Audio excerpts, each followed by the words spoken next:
Hello.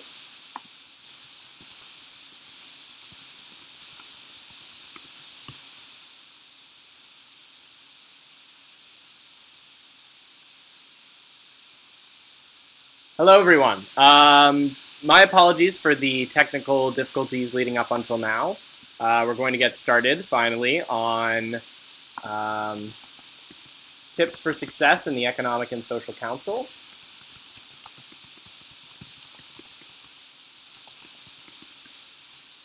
So my name is Bennett Vogt, and I am the director of the Antarctic Treaty Secretariat this year at HMUN India. I have directed a number of Economic and Social Council committees in the past. I've also served as a delegate in them many times, and I was also the Undersecretary General for the Economic and Social Council this past year at Harvard's Conference for College Students. So I'm really happy to be here to answer all of your questions related to these style of committees. We'll talk about what makes them unique, what makes them special, and how you can best get the most out of them. Before I continue on with that, there are just some brief announcements that I need to make. First of which is be sure before you come into the conference in 2 weeks that you have thoroughly read the background guide for the committee that you're going to be participating in, and take careful notes and be sure that you understand that. If you have not had a chance to access the background guide yet, or you don't have the password, just email info@hmunindia.org and they'll be able to set you up. Again, also, if you have any questions for specific committees, for example, all of the directors' emails are on the website, and you can email them in order to ask more specific questions about each committee directly. Excellent. Okay, it sounds like most people are able to access the stream now. Okay, great. Excellent. Okay, so, and if you have any questions during the course of this webinar, feel free to just post them in the chat. So if you haven't had a chance to, if you haven't submitted your position papers yet, they were due this previous Monday, so be sure to be in touch with the Secretariat or the directors if you haven't been able to submit that yet. You need to get a formal extension. And finally, we're really excited this year at HMUN India for the Impact Initiative.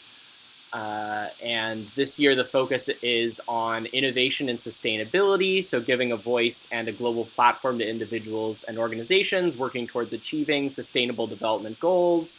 And so you can share a number of stories that relate to innovation and sustainability and be eligible for awards, as well as this being an aspect of the conference. So feel free to go to hmunindia.org /impact.php to learn more about our impact initiative this year. Excellent. So those are all the announcements that I have getting started. I wanted to ask, first of all, if there are any if people have any assessments of what ECOSOC means. What defines an ECOSOC committee that you could post in the chat?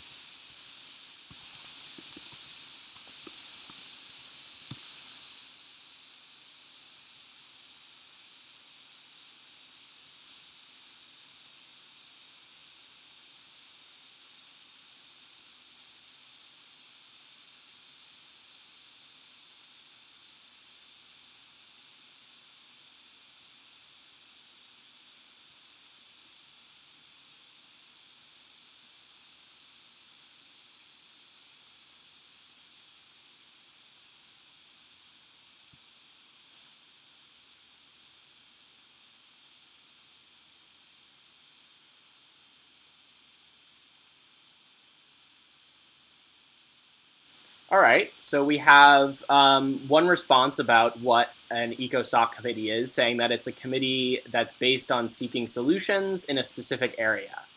So that's definitely a very good definition. So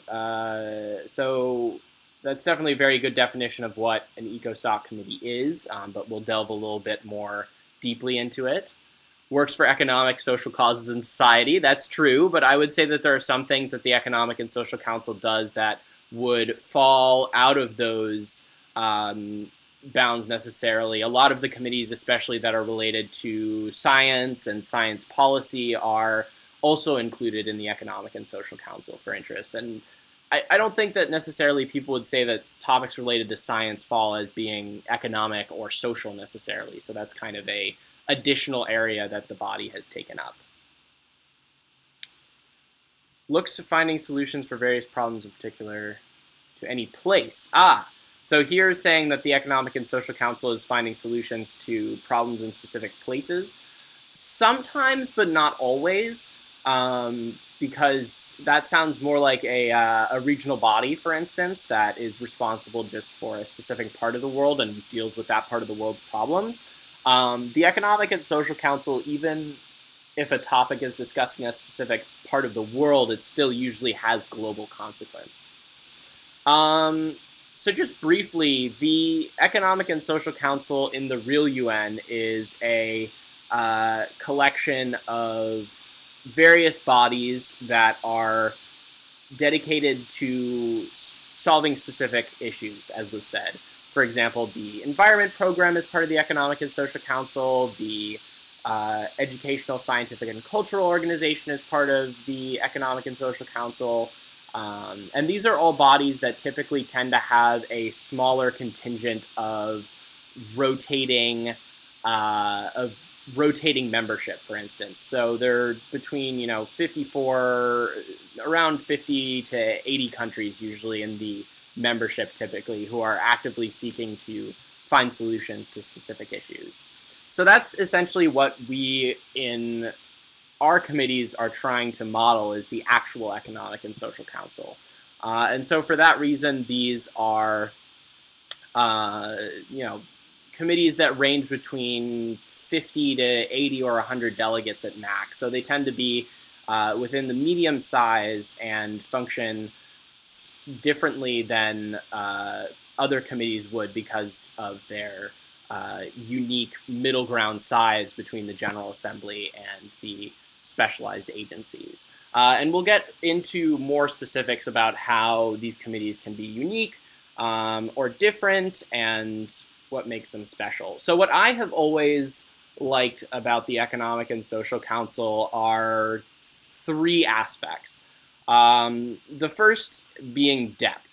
So you have the opportunity for to really dive very deeply into a specific problem, which, as some people were saying in the chat, is a large part of what the Economic and Social Council is about. It's specificity. It's working to solve one problem with detailed ideas, and that's a very realistic representation of how policy can be accomplished, actually. So it's a very realistic and close to what is done by actual policymakers in the UN.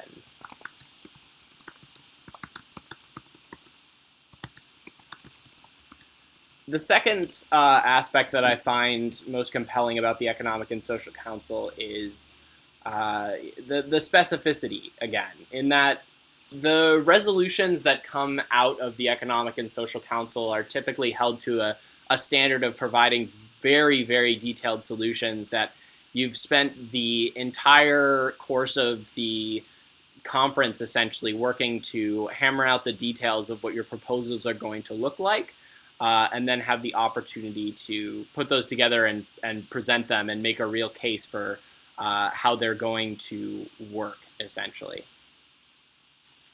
And then finally is the opportunity.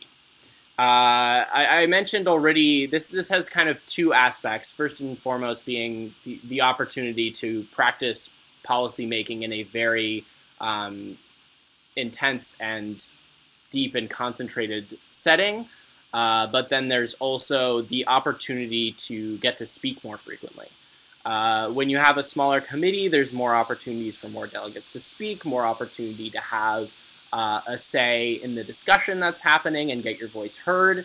And for this reason, I would definitely argue that the ECOSOC committees are ideal for first-time delegates. And there are a number of aspects that make it favorable for first-time delegates, including having the opportunity to be heard and also a bit more attention from the dais staff, for instance, that make it really a great committee experience to be a part of. So does anyone have any questions at the moment about kind of that general framework of what an ECOSOC is and why it's useful and why it's interesting to be a part of?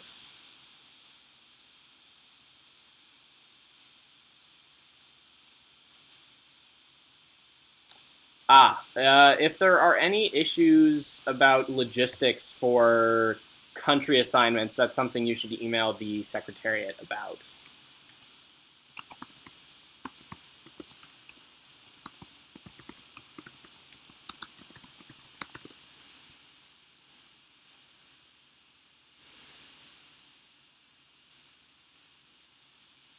All right, if there are no questions about specifically what generally what the ECOSOC committees are like, then I'll move into some of my more specific tips for being successful in the ECOSOC. So much like the General Assembly, and this was already covered in a previous webinar if you want to go back and look at it, you're going to have some delegates and delegations who align with your country's policy views and others who don't, and those are going to form blocks, essentially, and together you'll work towards forming a draft resolution and a final solution that aligns well with your specific country's interests. However, in the Economic and Social Council, because the committees are much smaller, there's a lot more attention that both is given to your actions and your behavior by everyone, and also coming from the dais staff and seeing how it is that you're interacting with other delegates and how it is that you're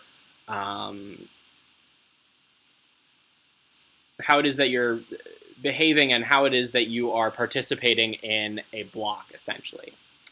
So what I would say is that it is very, very important, and that the best delegates in the ECOSOC committees are the ones who are able to make the other delegates look good.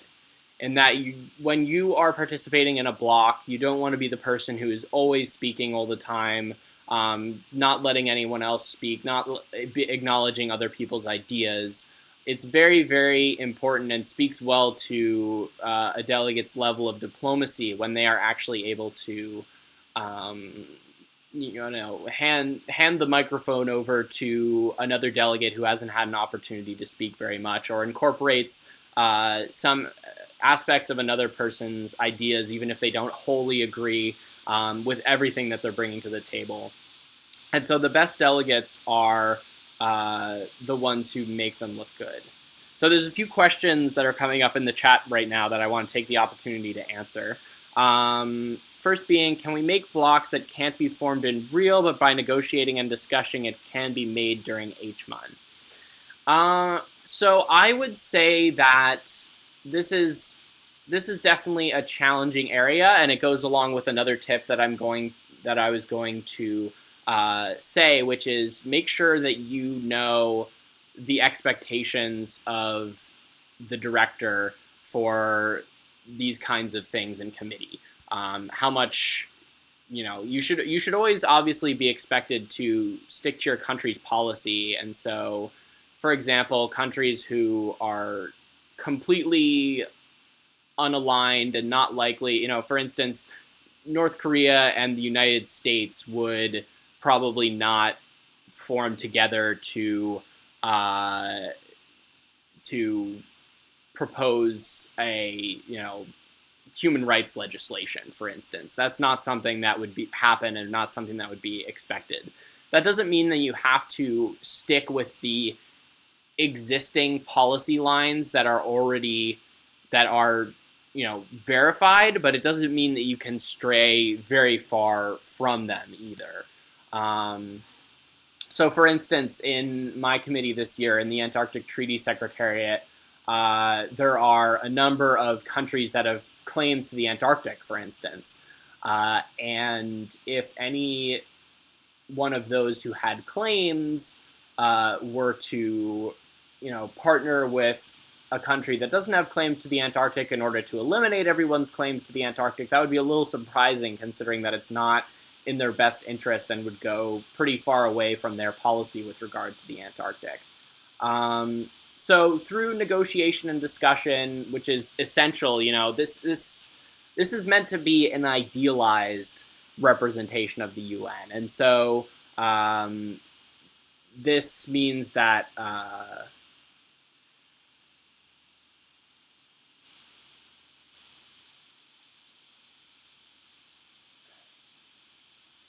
okay.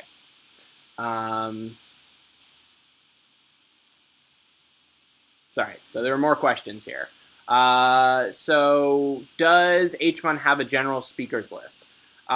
So there is a speakers list, but it is typically only used at the beginning of the debate in order to discuss initial ideas around the topic area.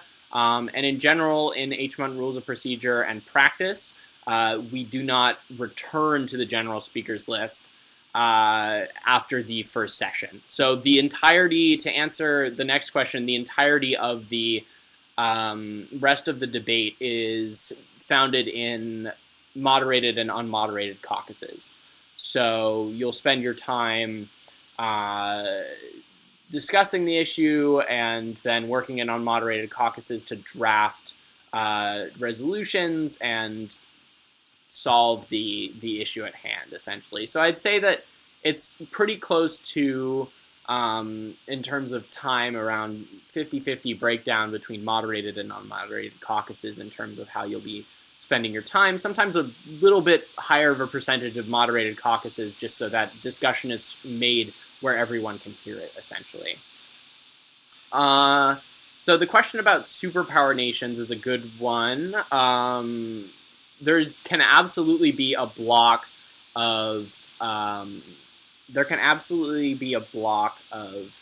nations that are, typically developing countries, for instance, who put together a great draft resolution and are able to get it passed and voted on. That's absolutely something that can happen, especially in the Economic and Social Council.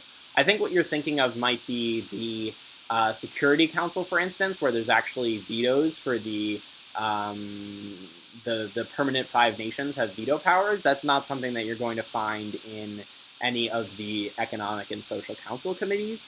But again, there are some differences in how voting might be treated in a specific committee, and that's something that you'll have to refer to the background guide for, and also the directors set expectations. So some committees might have observer states who may be able to vote on draft resolutions, for instance, or not be able to vote on draft resolutions, but be able to vote on what topics the committee discusses, for instance. So that's another, again, just coming back to the same tip of economic and social councils can be a little bit more flexible in some procedures and in some expectations, so make sure that you know what the director is expecting. So there are more moderated caucuses than unmoderated caucuses usually. But the unmoderated caucuses are longer, so kind of the breakdown in time tends to be a little bit closer.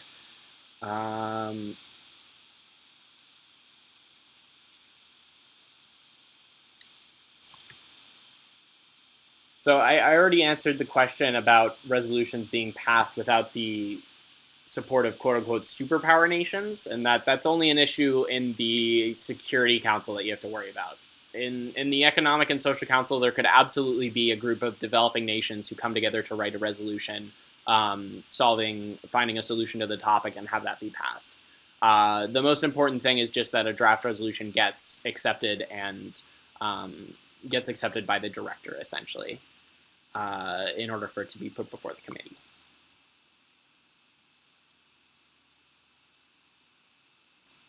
So, great question. There's a question, will there be Wi-Fi to do research? So the policy for HMON on electronics is that you're not allowed to use any electronic devices during the committee session. So all of the research that you're expected to have done all of your research before coming to the conference. If there are additional small details that need to be looked up, then those can be looked up outside of the committee, but there's no electronic devices, especially during moderated debate. But I believe the hotel will have Wi-Fi access, but don't quote me on that, so we'll see.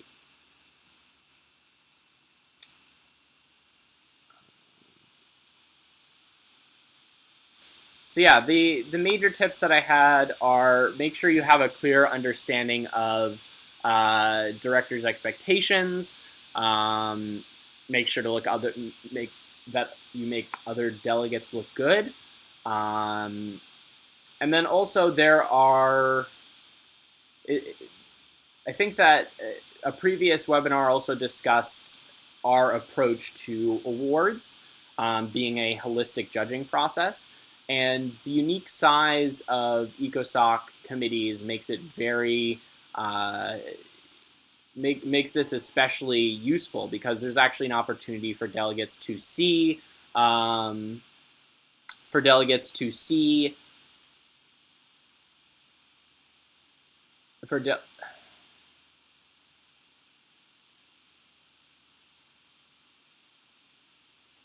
there are more questions coming up here.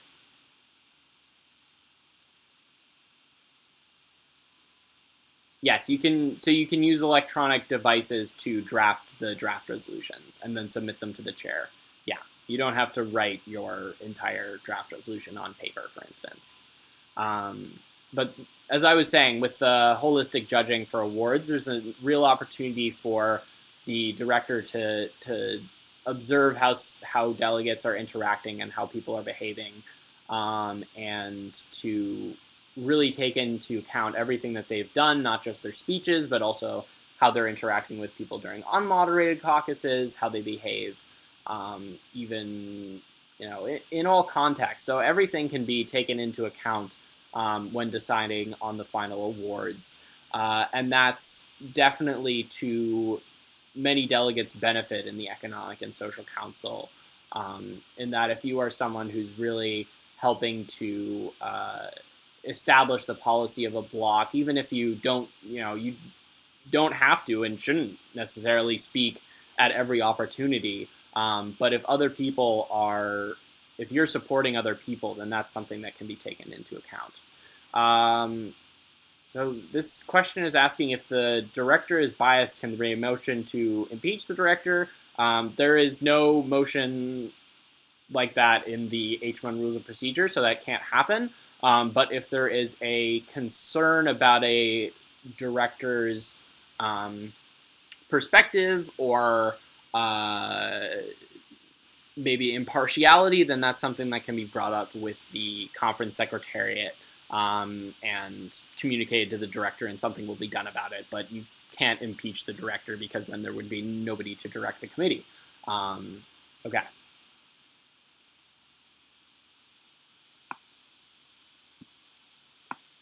Excellent. So I want to come back to something I mentioned earlier, which is that economic and social councils are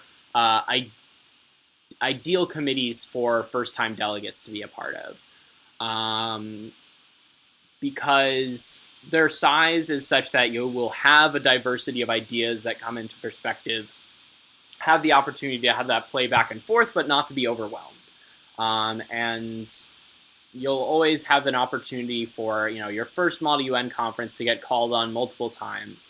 And it's really just a question of being brave and doing research into this specific topic so that you have good talking points that can really make a impression on the other delegates because you're well researched in a specific area.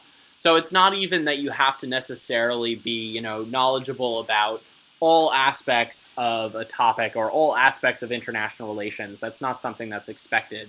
And the nature of ECOSOC topics are such that you can know one topic very well and still have a very rewarding experience and a very comprehensive debate. So next question we have here. What is your opinion on use of sarcasm and humor in speeches? So in delegate speeches, generally the goal is to stay as professional as possible as you can.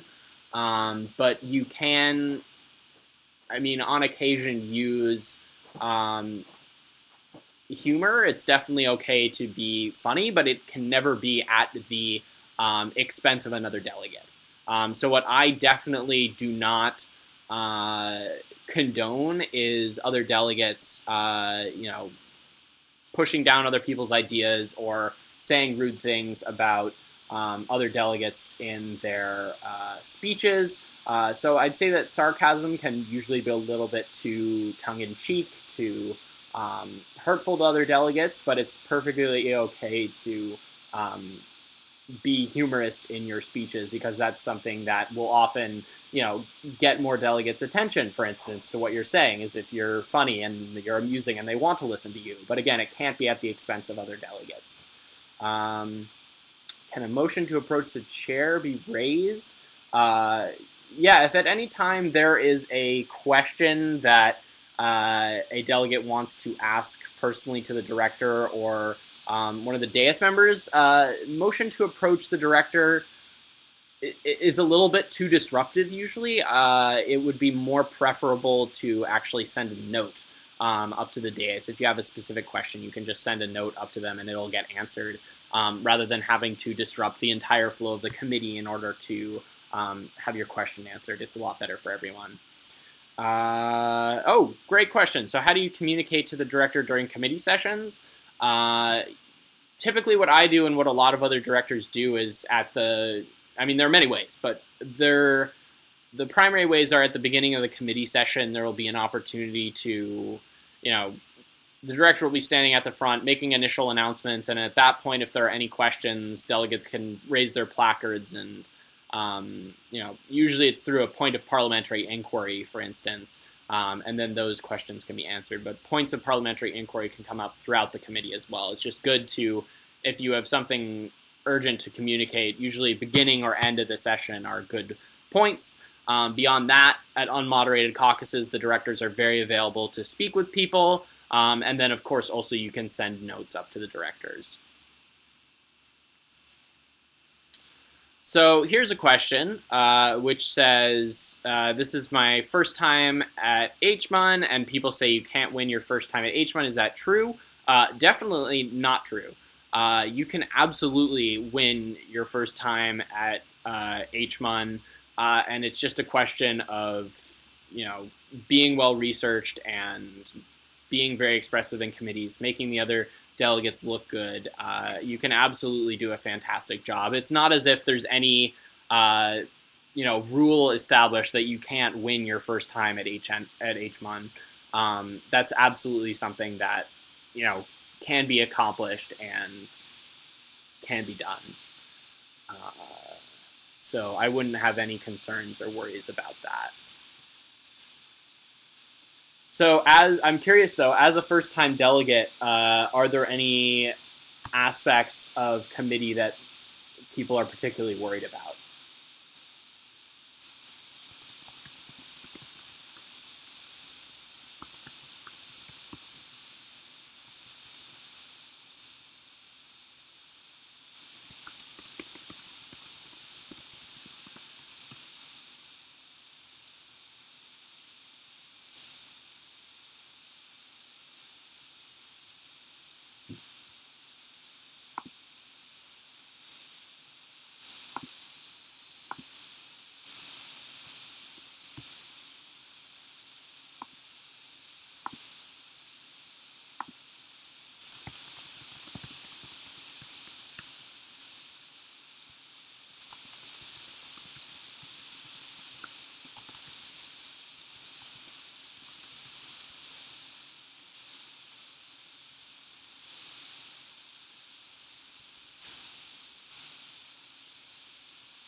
Okay, so there's a question here saying, not a first timer, but I find it really hard to draft resolutions, especially in such detail.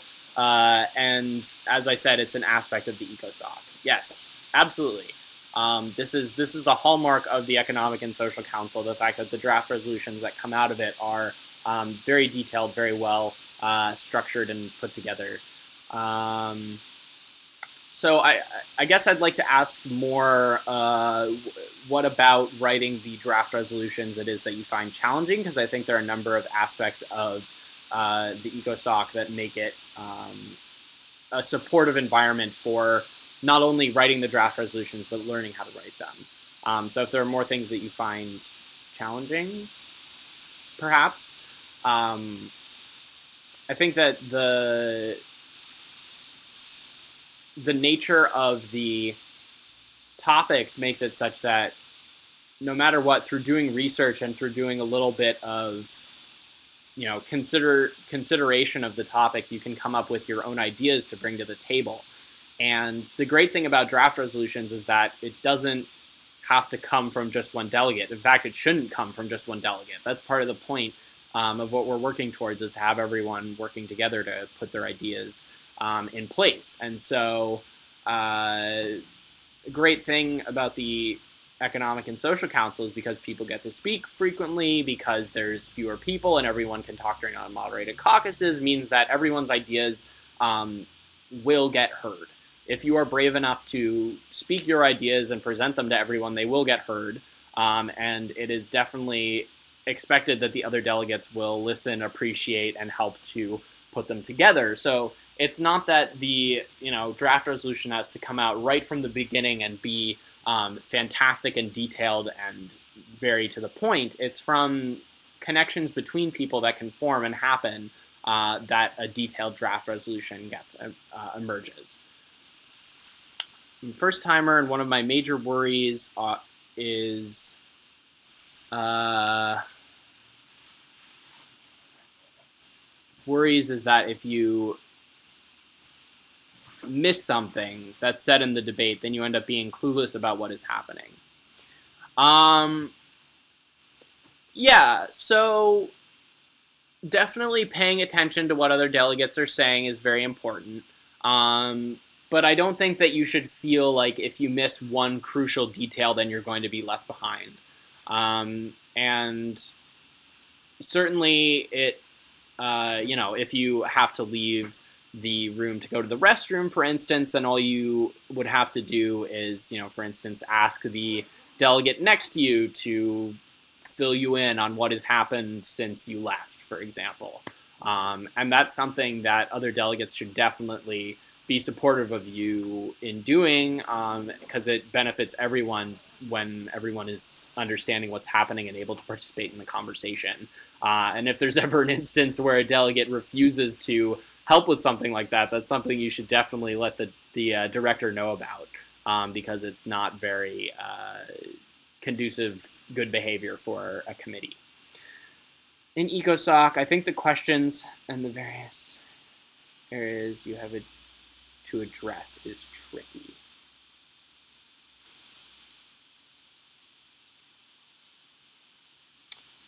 So yeah, question about the draft resolutions again. They're supposed to be, the final draft resolutions that are made at the end of the conference are supposed to be more formal.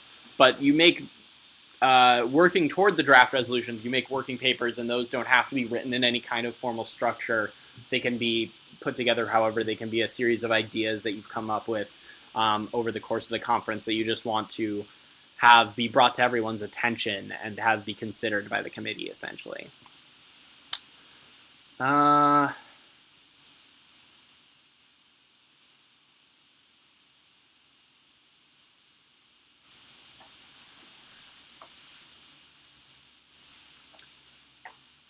Yeah, so in making the draft resolutions, in the background guide, there's a section that is called questions any resolution must answer. And that's really a piece that you should use as a framework for considering what the draft resolution is most supposed to look like and most supposed to answer and approach. That said, it's not that's not an exclusive confines of the subject, and you can definitely go out of it to answer other things about the topic, but those are definitely questions that you should work towards answering. And again, those questions in the ECOSOC committees are mostly going to be, how do you accomplish this goal, as opposed to why is it a good idea for people to have human rights, for instance. So, it's not going to be kind of general philosophical questions. It's going to be very specific, targeted, how do we implement this? Is it a good idea for us to do X or Y kind of questions that can be answered through the draft resolution. There's a question here about what if another delegate insults you.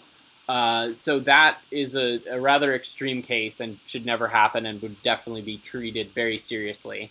But yeah, it shouldn't happen. So there's a question here that says, if the session is not flowing the right way, then what can I do? I'd like some more specifics about what you mean by that question exactly. But in general, the director and the rest of the DAIS staff with the assistant directors will be paying attention to the direction that the committee is going and what people are discussing. And if it is, off topic, it's incumbent upon the director to, make that call and remind the committee to stay on topic.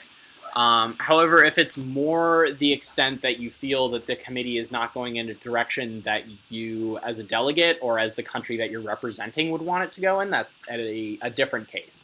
And what you can do then is, just bring it up in discussion, in a speech, or in an unmoderated caucus that you think that delegates should really be discussing more about why. And that's a very powerful stance to take as a delegate, is to successfully be able to argue for what you feel should be being discussed instead. And then if other people kind of pick that up and start to discuss those issues, then it can shape the entirety of what the committee becomes about. And so if the session is not flowing the quote-unquote right way, being the way that your ideas go, then you can introduce that as a new direction for the committee to go in, for instance. Okay. So I wanted to, toward the end here, do a brief discussion of committee dynamics. This is something that definitely varies widely from ECOSOC to ECOSOC in terms of how the committee session progresses, and especially whether or not there are crises that happen.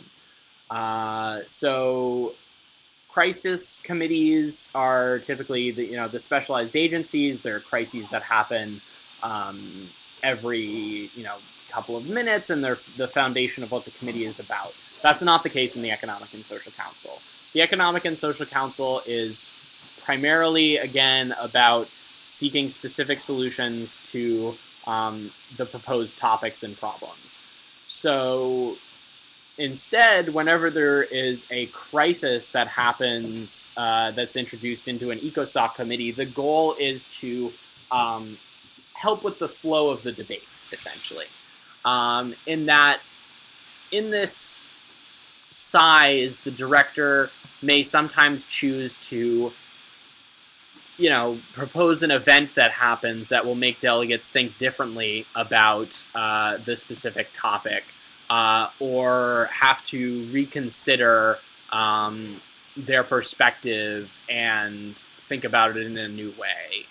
And the idea is not so much that that delegates can directly, immediately reply or respond to the crisis that has happened, but instead that the lessons learned from the crisis can be incorporated into the final draft resolution. And so to set expectations, if there is a crisis event that were to happen in an Economic and Social Council, a delegate's response shouldn't be to say, okay, let's figure out how to solve this. Let's, send troops in there, for instance. That's not the goal of the ECOSOC committee. It's to say, okay, this event has happened. It's definitely a problem. This is how we would solve issues like it in the past. Or based on the resolution of this, we would actually try something else. And that's kind of what real-world events are meant to simulate. So, for instance, there was a committee that I helped in organizing for our last Model UN conference, where it was the Atomic Energy Agency, and it was set in 2011. And what happened, and what was the major crisis for the committee, was the actual events of the Fukushima nuclear site meltdown in 2011 after the tsunami in Japan. And so delegates had to face kind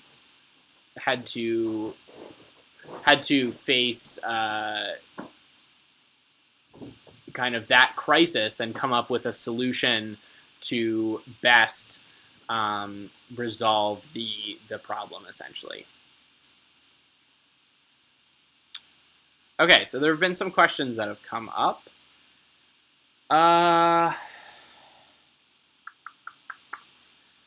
It's a question of if I don't get a chance to speak during committee. So if you don't get a chance to speak, especially in an ECOSOC committee, that's not something that should happen usually. There are sides such that everyone who wants to should be able to get a chance to speak during the committee. And if there's a serious issue with, people being called on, it's something that you can definitely send a note to the director about to point out, I haven't been called on in X number of moderated caucuses, but know that, everybody wants to be called on in the committee. And so the director's working to balance being able to call on everyone and everyone having the opportunity to speak. So you can definitely, send a note to the director, and it might remind them to call on you, but it's also kind of a balancing act to make sure that everyone has an equal opportunity. Yeah, so position papers were due on July 25th.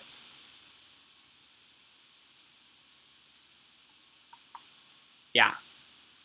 Okay.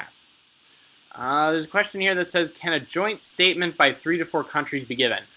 So in normal debate, each speech in a moderated caucus can only be made by one country. So only one representative can speak during a moderated caucus, and you can't yield your time during a moderated caucus. It's only during the general speakers list at the beginning of the committee that time can be yielded to another delegate, but even then it's one country speaking at a time. And so that's meant to really, as in the real UN, have each country be able to make their case and state their perspective on the specific topic. The only other time that you would see multiple countries giving a statement together is if they are presenting a draft resolution, for instance. So you have a number of countries who have worked to write the draft resolution all together, and they come up and they present it and they read it out, for instance. So, could you just repeat what a delegate's response should be?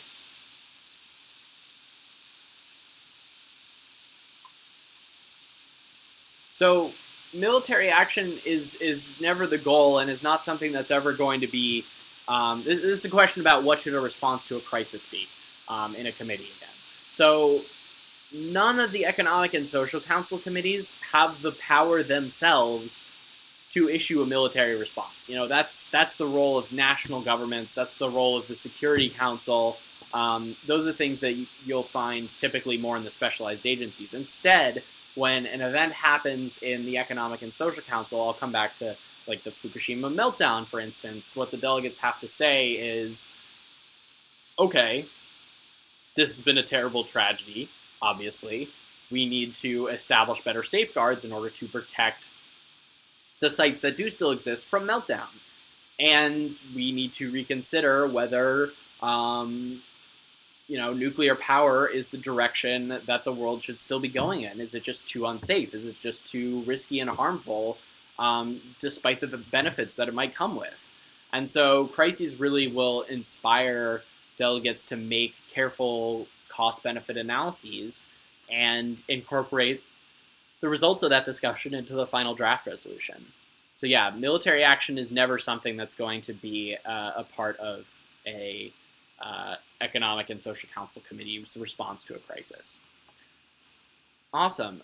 So that is everything that I had planned. I'm happy to answer some more questions for a few more minutes related to the Economic and Social Council, related to the Antarctic Treaty Secretariat, or just general advice. I've been doing Model UN now for about 6 years and have a lot of experience organizing and running conferences, so I'm happy to answer any more questions that you might have. So you address the crisis by trying to prevent it in the future, basically. I think that's a little too... I think that's a little too kind of contained of a description of what to do if there's a crisis event, because a crisis might not only be, preventing an event from happening in the future.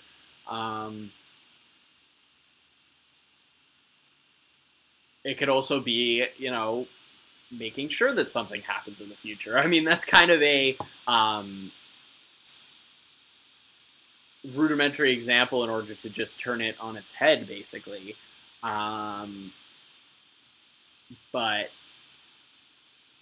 yeah, the crisis, it will make sense, and again, the director will have a sense of how they want the program to go, basically.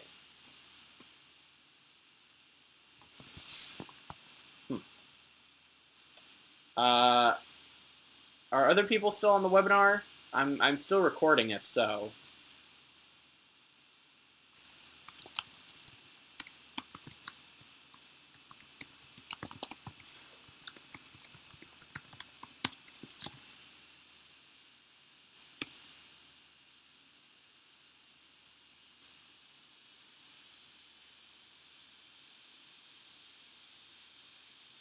Again, happy to answer any further questions. Are there points of order? Yes, there are definitely points of order. However, there's a specific purpose for them that may not be what delegates are used to. Points of order are meant only to exclusively only to correct egregious errors in parliamentary procedure. So, for example, director says, okay, I'm going to call on Malawi, Bhutan, and Japan, and then skips Bhutan, then that would be a point of order, and say, director, chair, you said I was going to be called on, and you can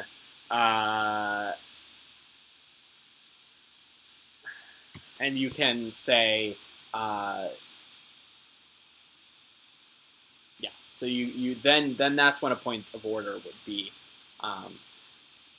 needed. I'm sorry, I'm not sure why the webinar has stopped working for some people.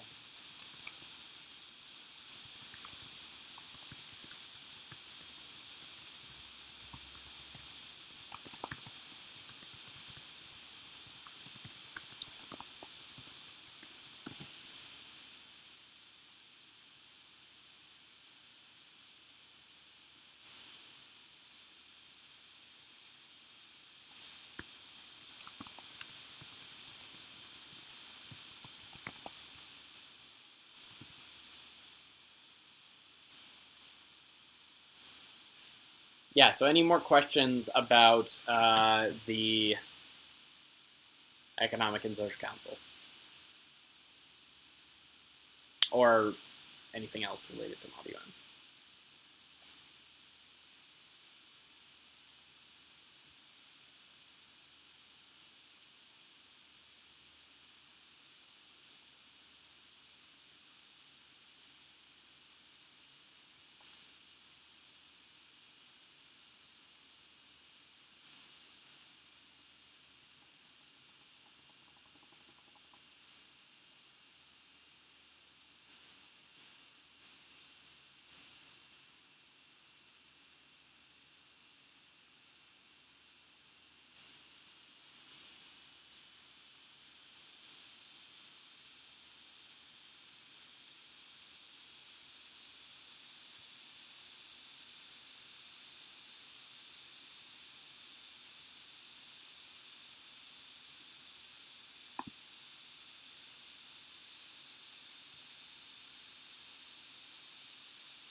How many committee sessions are there? So there are typically 6 committee sessions in a conference, but the schedule is available online for you to look at regarding that question.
How many sponsors for a resolution? This varies from committee to committee, and the director will establish how many it should be at the outset of the committee, because it varies with the size. So you should make sure to check that.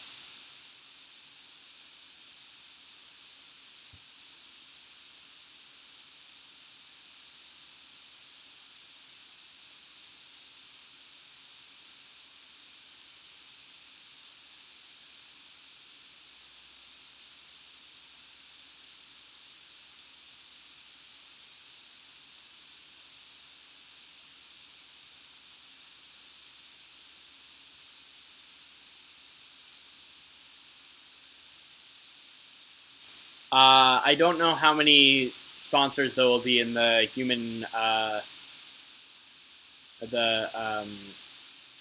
Commission on, I don't know if it's Human Rights Council or Commission on Refugees. Human Rights Council. Yeah, I don't know how many there is, because I don't know how many countries are in it for this conference. And so you should ask the director, email them actually, or ask them at the outset of the first committee session.